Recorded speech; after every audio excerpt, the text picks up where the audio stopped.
beyond 3D.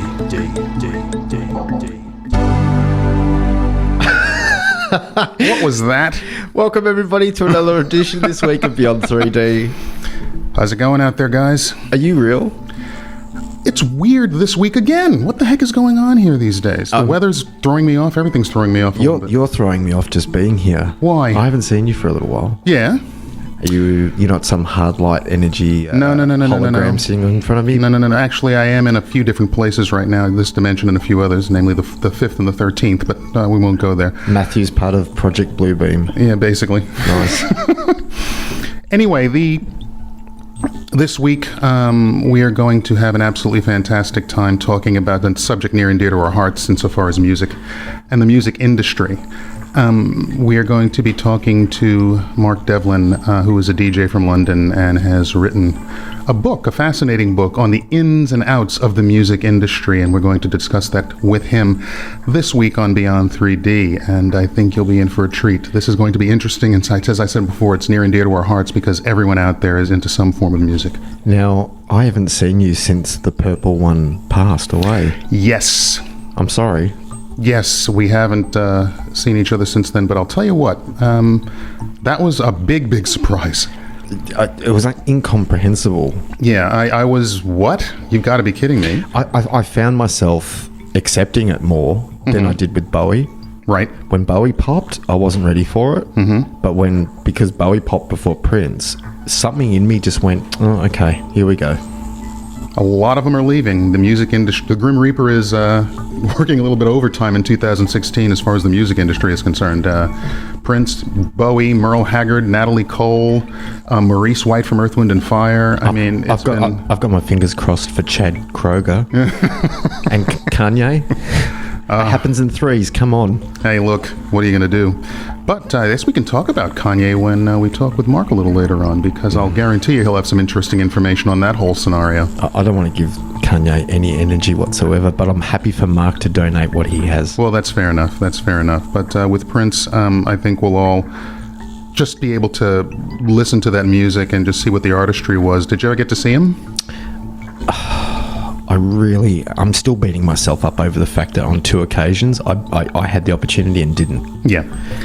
I did get to see him, so it was really worth it. But he's one of those people who you didn't expect this to happen to. You thought, your Prince will be around for decades. You would think so. Because he had his head screwed on, business-wise. Yep.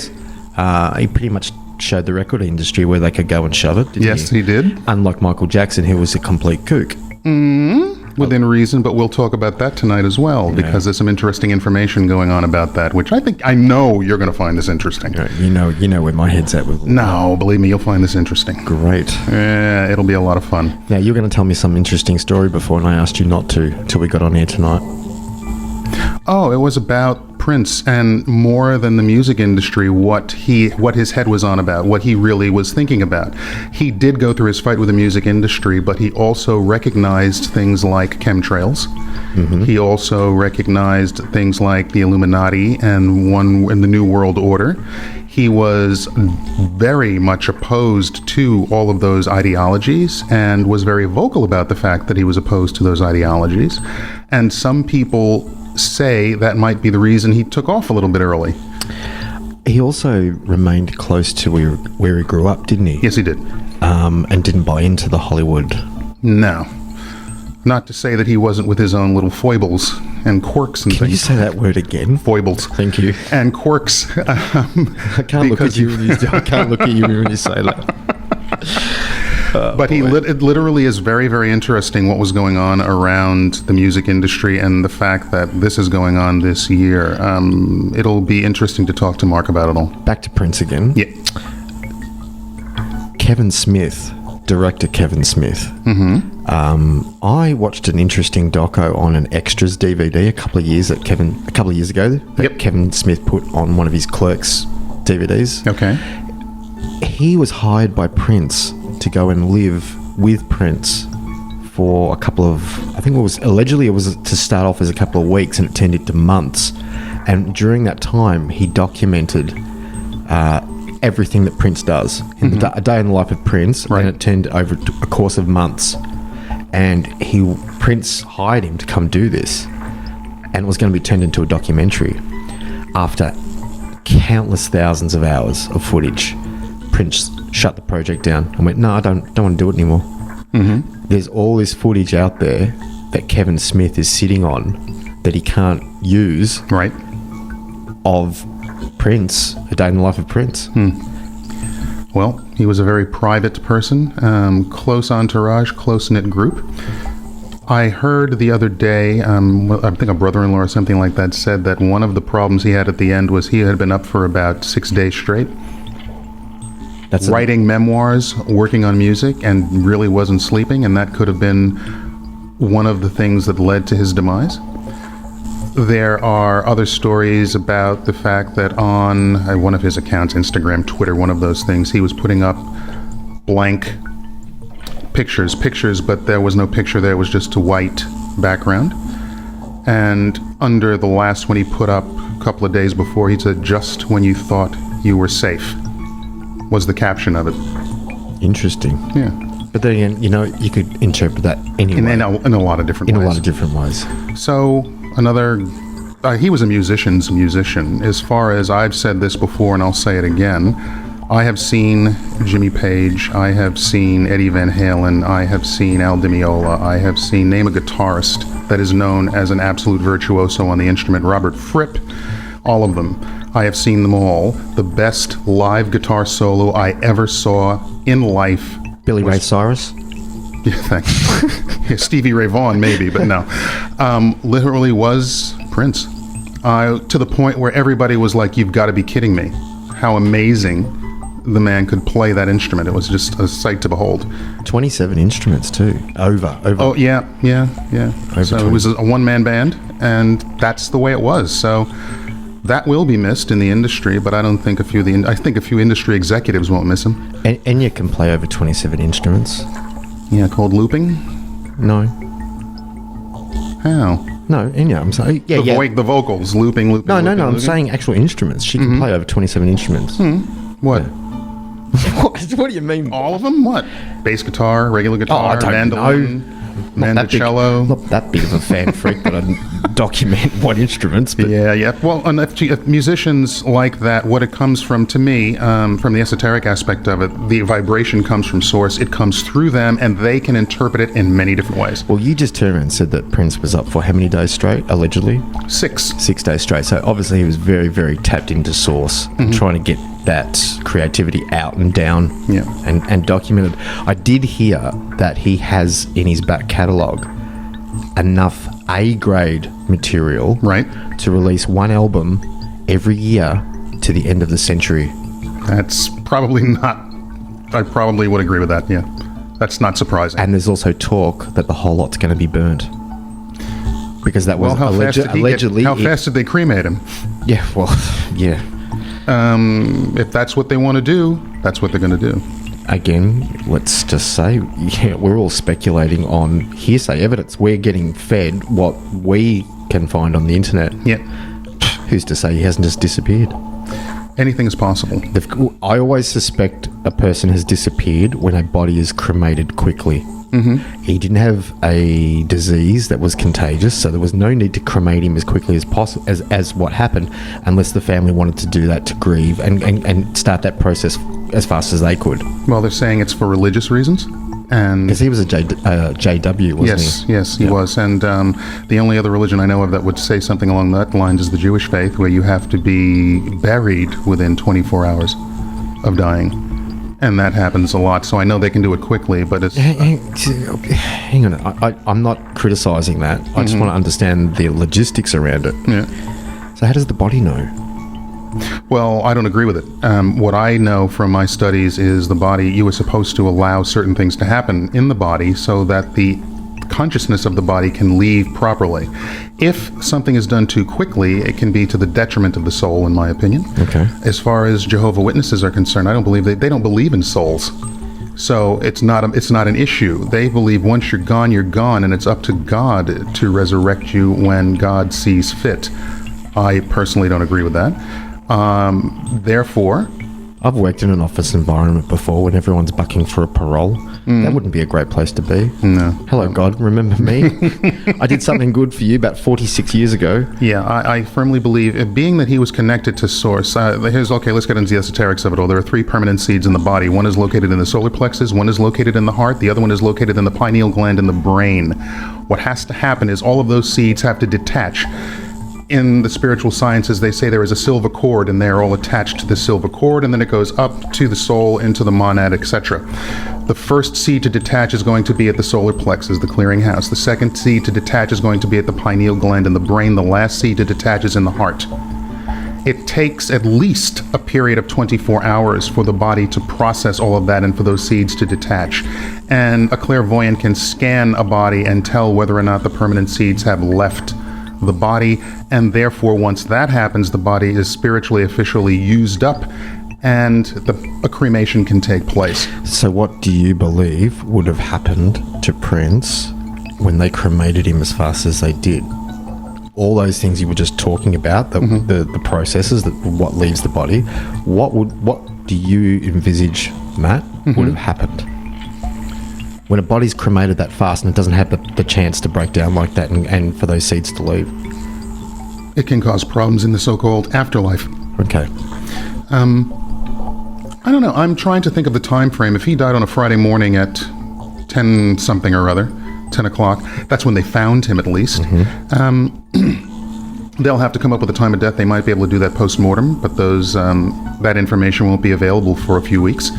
Once they find out a time of death, if the body was cremated 24 hours after the time of death, no problem. In my opinion, the permanent seeds have a chance to do what they need to do. The soul can leave. Whether you believe you have a soul or not is irrelevant. You'll find out later that you do, as far as I'm concerned. So as long as that procedure is followed, it should be fine. Now, Jehovah's Witnesses, I believe, say the person it has to be done within a week. Why would you do it within that? I mean, everybody was surprised at the fact that this was done so quickly. So even I was surprised that this was done so quickly. So we're talking about a body being released from a coroner, and 1 hour later, in a funeral home, memorial service done, boom, 4 hours after that cremation. Okay, let's just take this conversation and park it to the left here for a second. What I was going to say to you is, how does the afterlife, what do they have, a stopwatch? Human time, our time is irrelevant. Our time, this is man-made time, what we exist in now. This isn't real time, though. This is what spiritual masters have said the body needs in order to process what is going on. The physical body needs to process. No, but I wasn't talking about in regards to you saying the body needs this amount of time for things to shut down and leave. Right. I'm talking about JWs saying that, what is it, 24 hours? Yeah. Yeah. So what, the afterlife? Oh, no, Jewish people say 24 hours. Thank you. The Jehovah's Witnesses say a week. But what, the afterlife has a stopwatch? That's the bit I don't understand. This is because all of these man-made religions are based upon the world of duality. We are in this plane of existence. They can only deal with what they have here. Once you start talking, and this don't is the problem finger point at me, Matt. Once you start talking about religion, what tends to happen is this: it's all man, it's all earth. Once you get outside the boundaries of earth, all bets are off. You cannot say that all of these things exist outside of this time-space continuum. You cannot destroy energy. No. It's just transferable. So therefore, why would people give their power away by agreeing to all of these religious constructs?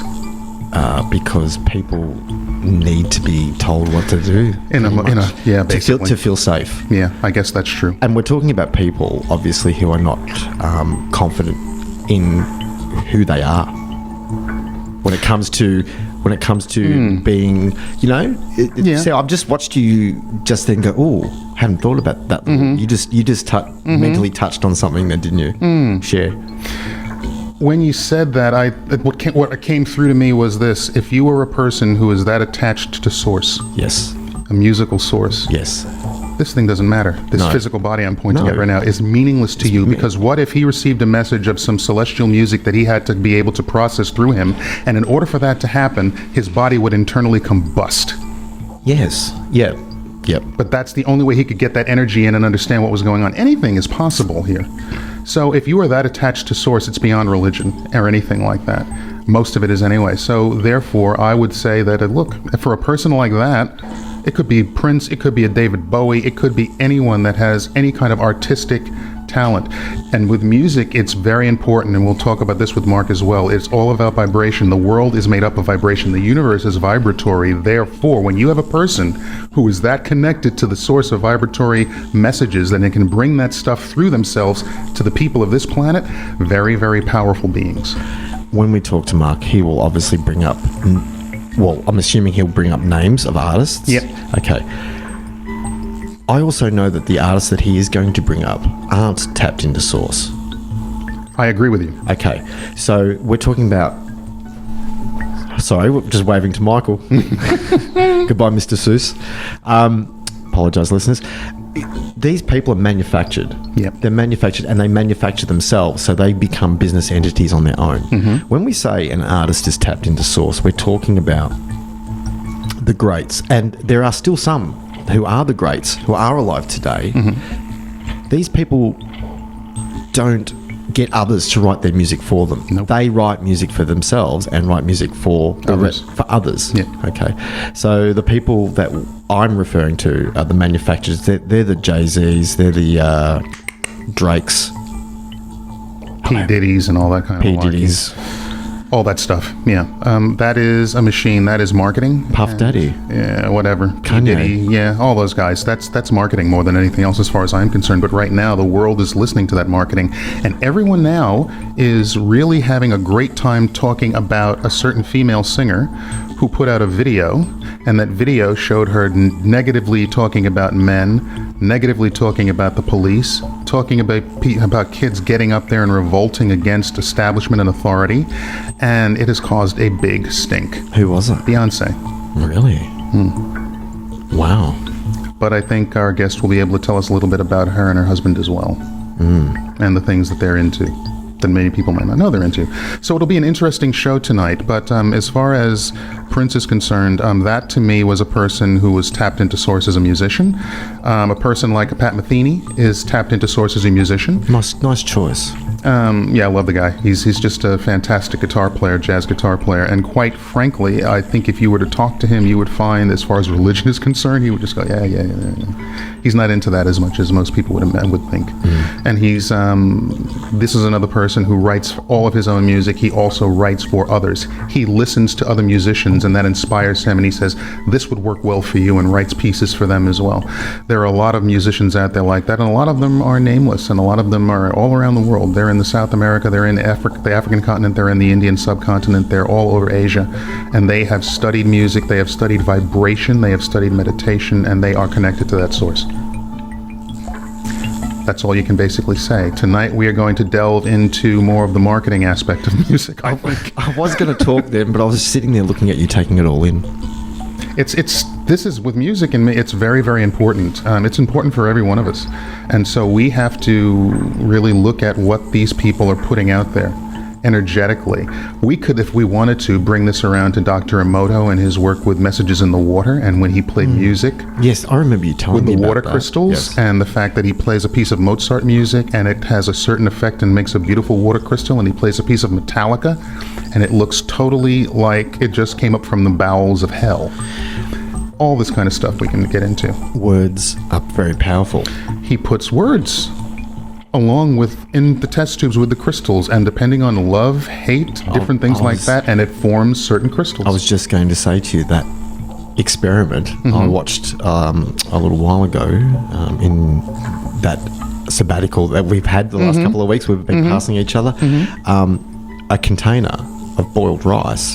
So it's boiled clean rice in two identical containers with two lids on it. One container's labelled love and one container's labelled hate. And for 4 weeks, every day for 4 weeks, whenever you've got a chance, you pick up your love container and you look at it and you think about happy thoughts and people that you love and that type of thing. You put it down. You walk over to the hate container, you pick it up. You have nothing but aggression in your heart and lots of negativity, and then you put it down. Over the course of 4 weeks, the love container is unchanged. The rice is unchanged. The hate container ends up being a liquid sludge. And they're sealed. They're totally sealed in the same, you know. that is the way of the world. And so it's very important. Music is important to us whether we know it or not. Music is life. Music is vibrations that we hear on a daily basis, and even if it's background music, it has an effect. So we really do need to learn what is being pumped out over the airwaves and whether or not that is for our benefit or to our detriment.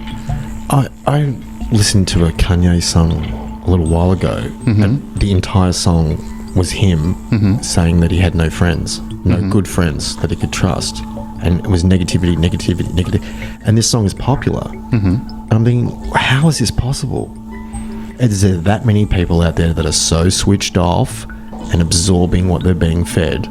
Yeah. And just going, yeah, this is great. It's like, no, it's not great. Yeah.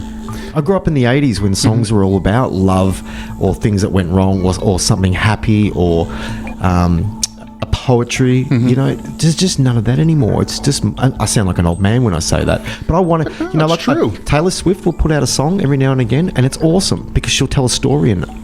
Now, she doesn't write all of her own music. I know that for a fact. But she is putting out stuff that I'm happy for my kids to listen to. Right. Sometimes. And again, as a parent, you got to do that whole filter thing. Oh, yes. Absolutely, and I agree with you, and I go through the same thing. Taylor Swift concert was gone to and had a great time, was had by all. My daughter loved it. There are certain things I would never allow her to get anywhere near. No. Under any circumstances. No. And it's very hard to control because the so-called top 40 radio drills this stuff. If you were out there, if you have enough guts, listen to top 40 radio one day from about 8 o'clock in the morning till about 6 o'clock in the afternoon and count how many times they play what they consider to be the top song. They usually play the top 4 songs probably about 6 times. Easily over the course of the day. And they're not positive. It's not positive. There's no positivity to it. Not at all. And this is the thing that bugs me. And Good Friends. That's what it was. Yeah. Good Friends. Kanye's Good Friends song. Let me just find it for a second. I'll play a little snippet of it for you if you want. You want to have a listen? Yeah, sure. Right, absolutely. Here you go. Looking for real friends. How many of us are real friends? To real friends, to the real end, to the wheels fall off, to the wheels don't spin. See what I mean? All he does is whinge.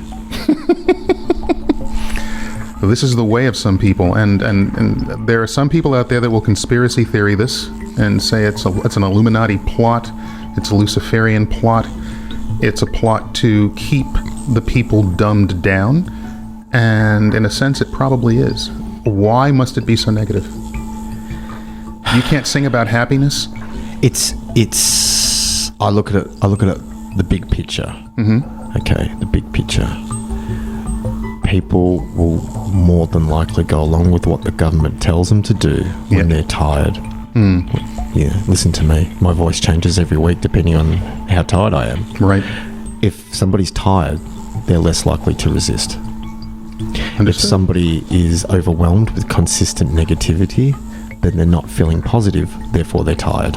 Right. And less likely to rebel against taxes going up or petrol becoming more expensive or their liberties being taken away. Yeah, that's agreeable. Yeah, I agree with all of that. It's just a lot of people out there talk about this. This show is about giving you information that will allow you to rise above all the negativities and the dross that we have out there. So we're going to take a quick break and return with more Beyond 3D. Beyond 3D. We would like to welcome to Beyond 3D a great DJ coming to us live from London, England, named Mark Devlin. And Mark, it's a pleasure to have you on the show with us this evening. Matt, it's good to be on. Happy to be here. Well, that's fantastic. Now, you are into the music scene. You're a DJ. And we'll just, if you can, give a brief description of what you do to our listeners so that way they know where we're going to go with this conversation. Yeah, well, I've been a radio and club DJ for the past 26 years, and during that time I've done various radio shows on different stations. I've done gigs. I've been fortunate enough to do gigs all around the world. I've been to Australia 6 times, played a whole bunch of gigs out there.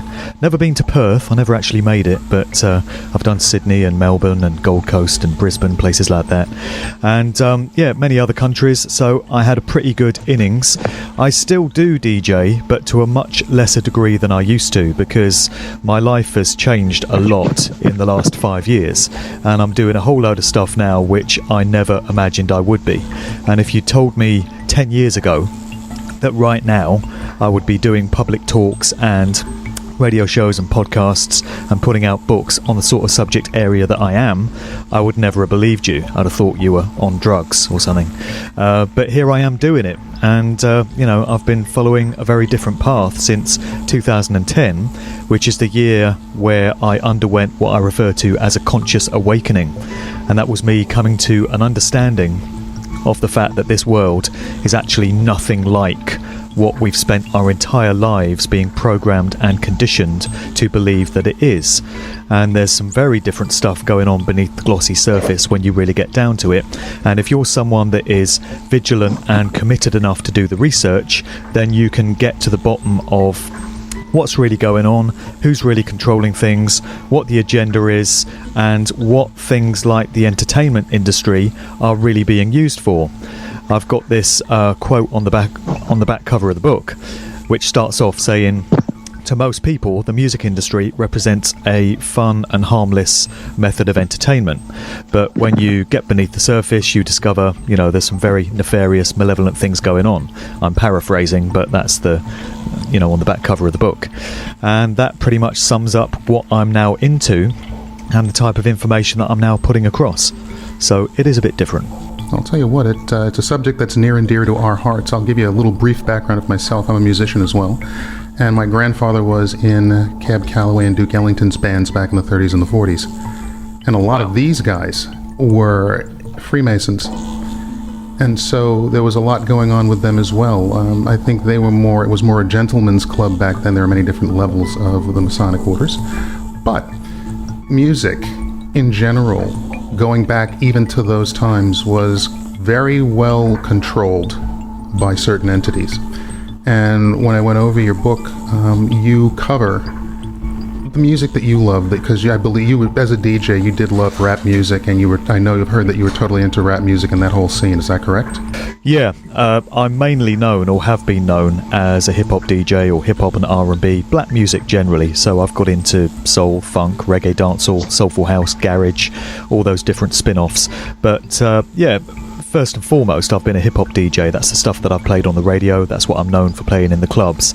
And I don't like to refer to myself as that anymore, because when you mention hip-hop to the current generation of young music fans, their mind goes straight to the likes of Lil Wayne and Nicki Minaj and Drake and Rick Ross and Big Sean and Kanye West and all this stuff that is masquerading under the label of hip-hop. And in actual fact, it bears no resemblance whatsoever to the original true art form of hip-hop and the heritage of it and what went before. It's been bastardized and corrupted and distorted and watered down beyond belief to something that just is not hip-hop. Whatever else it is, it's not hip-hop. So all these terms have lost their meaning. What passes as R&B these days? I think there's a lot of young people that think R&B stands for Rihanna and Beyonce, and they don't even realise that it refers to rhythm and blues. And people that were around in the time of Marvin Gaye and Sam Cooke and Aretha Franklin and all these artists would be absolutely horrified at the sort of stuff that is being pushed out under the banner of R&B, so-called, these days. So everything has been completely co-opted and changed by the corporate forces that control the industry over the last few years. And it's interesting what you were saying about going back to the era of Cab Calloway, and there was evidence of the industry being controlled even then, and Freemasonic influences and stuff. I've got a very good friend of mine is an author by the name of John Hamer, and he provided a quote for the back of the book. And he's written various books, including The Falsification of History, and he's written books about Jack the Ripper and Titanic, and got down to the true story of what really happened in both of those cases, which is very different from the version that we learn in schools and that we get from the mainstream media. So, all this twisting of truth has been going on forever. And he made the point that you can take it back to the days of Mozart and Beethoven and guys like that, and even back then there was an industry for this classical music that was picking its favourites, its chosen ones, and elevating them to the top of the tree. So they were the ones whose music got pushed out to the masses, and they became the household names of the time. But all along there were a whole bunch of other musicians that were putting out wonderful compositions that were every bit as powerful and impactful as Beethoven and Mozart, but you never got to hear about, because these were the ones that they wanted to push, and there was probably some kind of agenda going on even then, and there would definitely have been a Freemasonic influence going on back then. So I'm absolutely blown away by how far back this whole thing goes. In my research, I've been constantly revising the timeline, because when I first started looking into all this stuff, it was videos from the likes of Jay-Z and Kanye West and Rihanna and Beyonce and Britney Spears, and I made the mistake of thinking, oh, it's something that's been going on in the 2000s. They started this agenda in the last 15 years or whatever. And then I realised that it goes back way further. You can find examples of these methods of control going back to the 1970s, 1960s, 1950s, and I came to realise that the entire corporate music industry and the entertainment industry generally, which incorporates Hollywood movies and television, were actually set up for the purpose of mind controlling the masses and of getting certain symbolism out there and creating certain perceptions in the subliminal minds of the general public. And that was the entire reason for these institutions being set up, because these psychopathic satanic controllers that we have in all areas of human activity would not take a chance on these genres just evolving naturally. They would not be able to sit back and just watch certain artists and certain groups become popular on their own, organically, naturally. They would have to be in control of that. They could not let it take a natural course. And so that's what they've done. And right from the start, they've picked their favourites. They've picked the ones that they want to use to push certain agendas. And it really has been going on forever. And what we see today with some of these names that I've mentioned, Kanye West and Jay-Z and Nicki Minaj and Lil Wayne and all these other artists, is just a modern play out of these schemes and these tactics and these methods that they've been using for decades. The names change. So in the 60s it was the Beatles and the Rolling Stones, and these days it's a different bunch of artists, but the agenda always remains the same, and they get generation after generation by just switching up the names and tapping into the spirit of the times and tapping into the subconscious minds of the public the whole while.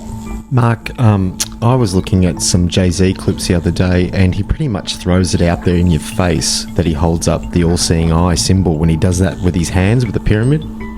Yeah.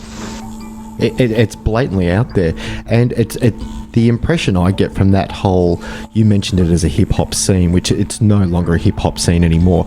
To me, it's like a hierarchy of a Sicilian Godfather type deal, where you've got the upper echelons of those people that sit at the top of the food chain, like your Jay-Z's and that, who then control the up-and-coming artists underneath, and then those guys get a slice of their pie and then control what gets put out through what they're told to do. Is this true? It's kind of like a hierarchy, and you can see that play out in the artists that we get put out into the public eye. So Jay-Z is certainly very senior in the pecking order now. There's rumours that he is a Freemason himself. He's said to be a part of the Boule, which is this organisation specifically for black people, and it's like a Freemasonic order, a secret society, but it's reserved specifically for black people in influential areas of society. So that would be entertainment, big business, politics, and everything else, the military, science, the media, all that stuff. So Jay-Z is said to be a part of that, and he certainly brought different artists through, particularly in his role as CEO of Def Jam, the Def Jam record label, which is a role he took up in about 2005, and he's credited with bringing Rihanna through as a brand new artist and a whole bunch of others during his tenure as head of Def Jam Records. So he certainly is senior. But you do hear a lot of people say, oh, Jay-Z is in the Illuminati. Jay-Z is one of, he's up there with the Rockefellers and the Rothschilds. And this would certainly not be the case. Even though he might be fairly senior in the pecking order, he's still a stooge. He's still a bagman for the real controllers. And he's still doing what he's told. Everything he does is under instruction and direction from those that really control him and that really control the industry. But we've certainly seen this over the years in the rap industry. So you had Eminem, for instance, was said to have been discovered by Dr. Dre, and it was Dr. Dre that put him on the map. And then Eminem and Dr. Dre together are said to have brought through 50 Cent. You know, they're said to have discovered him and put him on the map and got him famous. And then 50 Cent had his G-Unit collective, so he brought through a bunch of other artists like Lloyd Banks and Young Buck and Tony Yayo. So you have all these different crews and these different collectives that bring through other artists, and it's like an umbrella type arrangement. But ultimately, you come to realise that they're all controlled, and nothing happens by accident, and nothing takes a natural organic path. It's all blueprints and templates that are being rolled out, and they just pick the individuals that they want to be the public face and, you know, the flagship characters of these different agendas. I was talking to Matt tonight on air about Kanye's song that he put out last year with the album Life of Pablo. There's a particular song that he released called True Friends, Real Friends, Matt. I can't remember what we just played earlier. It was that impressive. But all he does is just complain non-stop. Now, this is a man who went on social media a couple of years ago and put a call out to his fans because he had no jet fuel. Kanye is a big disappointment to me and many other bona fide hip-hop fans, because when he first came out, and I've made this point many times in my public talks and stuff, when he first came out, he was a very promising artist. He started out as a producer, actually. He produced beats for the likes of Jay-Z and a whole load of other artists within that Rockefeller Records, Rock Nation. There's an interesting name for you, interesting choice of record label. He produced beats for a lot of artists that came out of that, and a lot of artists in Cameron's Diplomat's Dipset camp, and he made a name for himself as a producer. And then in about 2003 he announced that he wanted to become an artist himself, and he revealed that he had skills as a rapper, and so he came out with his first album, The College Dropout. And for many hip-hop heads, this was a real breath of fresh air, because there were a lot of conscious tracks on there. He was talking about a lot of very meaningful stuff in the lyrics, not least in the track All Falls Down. Some great lines in that, such as, "The prettiest people do the ugliest things on the road to riches and diamond rings." He's talking about materialism and how it corrupts people's morals. And isn't that ironic, given the way his career has panned out since? But he had all these great songs. Jesus Walks. He's talking about, you know, a man grappling with his spiritual beliefs and trying to reconcile those with the temptations of this physical world, which is a great concept to get into. So he had that on his first album, and there were some great samples on there, some great old soul and funk records being sampled. And then he came out with his second album, Late Registration, a couple of years later, and that had things like Diamonds from Sierra Leone on. He's talking about blood diamonds. So there were still a lot of conscious tracks on there. But then something happened to this dude round about 2005, and I pinpoint it to when he appeared on that US telethon in the wake of Hurricane Katrina. And he was on stage with, or he's on camera with, Mike Myers, the Austin Powers actor. And they're reading this script, and they're trying to get people to give up their money for all these charitable things that they've set up in the wake of Hurricane Katrina.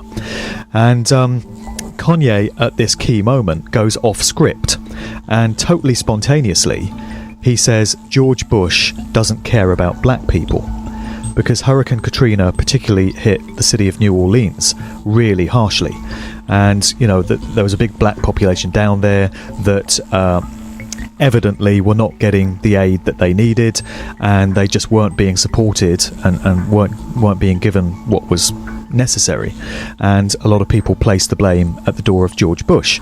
So Kanye came out and made this comment, and you know, Mike Myers next to him looks really awkward, and there's probably a producer screaming in his ear saying, "What the hell are you saying? Get back on track."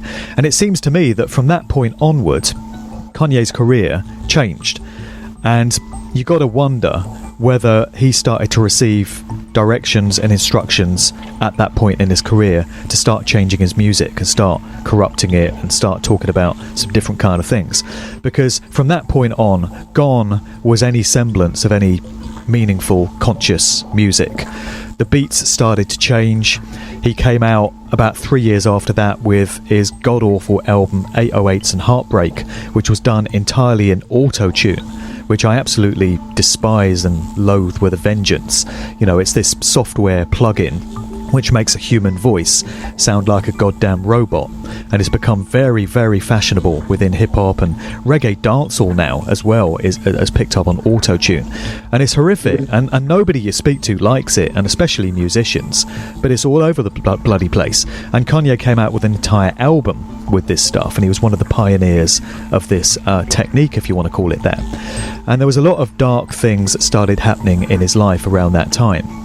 His mother, he was very close, famously, to his mother, Donda, and she died very suddenly, apparently as the result of undergoing surgery, some kind of plastic surgery. She'd gone on the surgeon's table to undergo this operation, and we're told that it went wrong and she died. And Kanye was very cut up about this, understandably, and it occurred around about the same time that he split with his longtime fiancée, a girl by the name of Alexis Pfeiffer. And so 808s and Heartbreak is said to be a kind of catharsis for him, where he's pouring out his grief about all this stuff that's happening in his life. And of course we're getting into the realms here of the suggestion of ritual sacrifice of artists and close family members in the entertainment industry. And for a lot of people, they'll instantly switch off at the suggestion that the industry sacrifices its own artists or requires its key artists to make a blood sacrifice of a loved one, somebody close to them. But, you know, for these people that their first instinct is to just walk away from it all, I would invite them to look at the large amount of evidence that there is to suggest that this sort of thing does actually go on. In my book, I've listed a whole bunch of resources from insiders, whistleblowers, various researchers that have looked into this subject area, and it ties into ritual sacrifice that goes on in other areas of human society as well. It's a very dark and ugly subject area, and it's tempting to walk away from it, but that is exactly the kind of public reaction that the dark occult practitioners that preside over these industries are relying on. That's exactly what they want. People saying, oh, this is too horrific for me, I don't want to look at this. Or, it's too impossible, it's incredible, it can't possibly be going on, it's ridiculous, I don't need to look at this. For as long as people take those kind of attitudes, expect more of the same. It will continue. You know, this stuff needs facing up to. It needs large numbers of people to come to an understanding of what's going on, because none of it will stop until that happens. So this is what I'm trying to get across with the information in the book. And you'll find me going off at many tangents, I'm sure, during this conversation, because the subject area is so vast that I do tend to get sidetracked.